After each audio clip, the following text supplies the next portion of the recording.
Sa Cebu City, arestado ang usa ka lalaki human gingong kalit lang nanigbas. Matud sa sospek, wa siya masayod sa iyang nahimo kay matud niya may nihunghong kaniya aron buhaton ang krimen. Ang detalye ni Nico Sereno. Pabilin nga gipriso sa Guadalupe Police Station ang 40 anyos nga lalaki human giingong nagwild og nanunggab niadtong Huwebes sa gabii sa may barangay Kalunasan.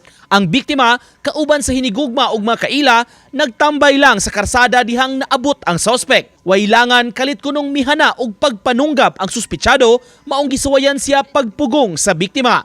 Samdan among biktima sa lain-laing parte sa lawas. Apan matud sa suspect, wala siya'y kalibutan sa nahitabo. Iyang gibarugan nga daw may misud kaniya nga daotang espiritu ni adtong higayuna. Mo may nisud na ko. Misud nga Sa ato mo sa tali maghangin dito na. Unsa may gisulti adto? Nay gisugo sa imo? Wala sad. Siya na yung dasong lawas. Wala nung iributan. Wa na kalibutan. So ka ideya nga nadunggaban nato nimo. Ha?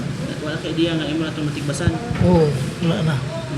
Nakidumot ato, nakaaway ato niya. Wala. Kaya sa itong gadagan ba? Isinggit ag isa-isog na gadagan niya. Doon lang mga sanan. Ito ako na tubang eh. Sila may mabtan. O din lang ako tubangon. Wala itong ibot. Dipinsa sa nila. Muto ka itong niya nga, na ako ninisod sa iya. Hindi ko matuwa na sir. Kabaw na siya siyang buhat. Kasong frustrated murder ang giandam batok sa suspitsado.